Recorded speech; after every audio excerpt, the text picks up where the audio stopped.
Good to see you again. Hi, Neil. How are you? Happy New Year. To you as well, sir.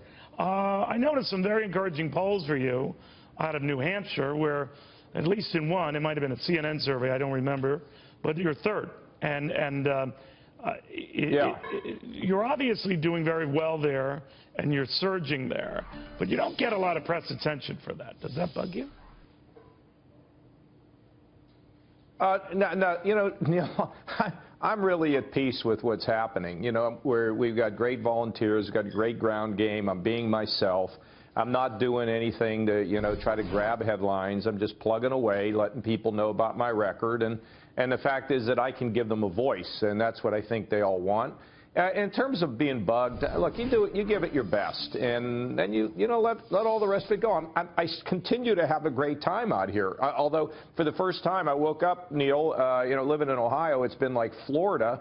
I woke up today, we got snow on the ground in New Hampshire. It finally has happened. It finally has happened. It's good. By the way, we were showing, I think, a Fox poll here. Yes. There are other polls that show Governor Kasich in third. So I'm not lying about that. But I did want to raise another thing that gets to the core of your whole campaign, and that is the very least you can do is third to move on. Is that true? Well, I have to be the story coming out of here, Neil. We have to see. I don't want to, project scenarios. I was kind of thinking about it this morning. I have to be the story coming out of here so people can hear my message. They can understand that the things that I'm saying I'm going to do can be backed up by the things that I've done. And you and I have been round and round the mulberry bush so many times on this.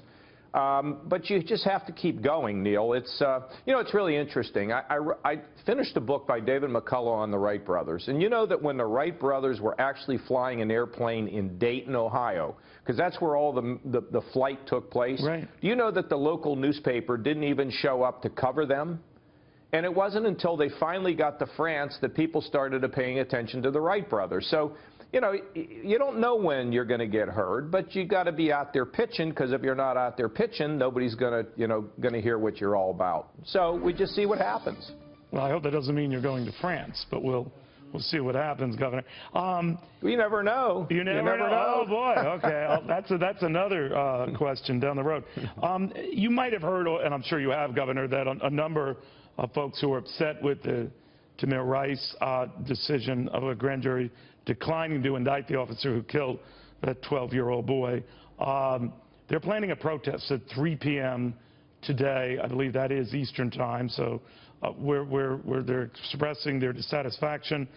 Tamir Rice's family attorney had said the entire process is corrupted. You had urged peace and trying to be understanding. How do you think this is all going to sort out? Well, look, I've been very involved in a number of urban issues, including my police and community task force, which has made a series of recommendations on things like the use of deadly force, hiring and recruiting practices. And, I've been extremely involved with the minority community, whether it's education, whether it's the opportunity for entrepreneurism.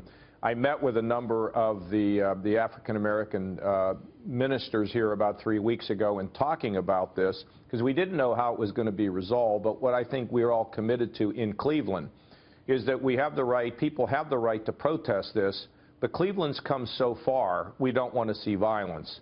And my sense is, at this point, that if the people of Cleveland are the ones that have their say, then I think people will be heard.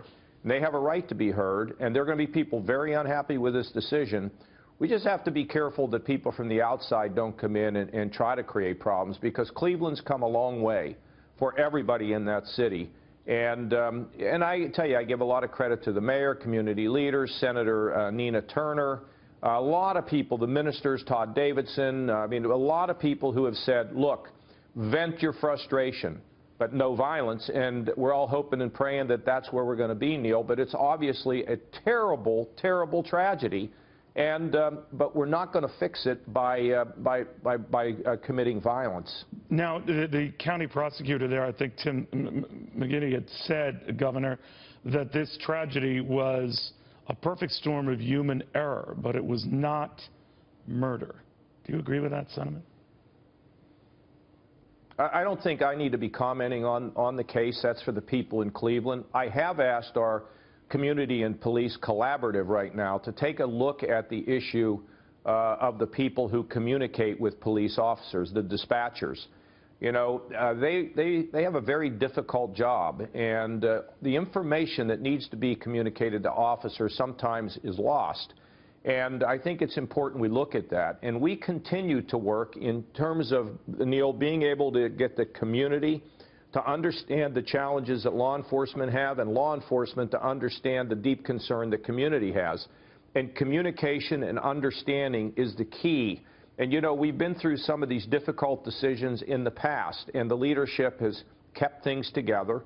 Protesting and all that is absolutely the American spirit. We just don't want that to degenerate into any kind of a violence, because it sets everybody back if that happens. And I'm hopeful we can get through it. In terms of my commenting on grand jury decisions, and by the way, the grand jury process, we've been able to have our Chief Justice, Maureen O'Connor, be willing to look at the entire grand jury process. So we're on every edge of this thing, whether it's trying to give the minority community a chance to be able to rise, whether it is the issue of the police and community understanding one another, whether it's looking at the grand jury process, whether it's the way in which we hire and fire, the way in which we recruit, the use of deadly force. I mean, we're all over this, and that's the best that we can do, and we're going to we're not going to put our heads in the sand on this. There are great concerns with law enforcement and the community as it involves these issues, as we've seen around the country. I would urge everybody in the country to take a look at the way that we've conducted business in Ohio, the model that we've set, and I hope it's going to stand up through this situation. I sure hope so, and I want people to know they're being listened to, they're being respected, and we understand the pain and the agony.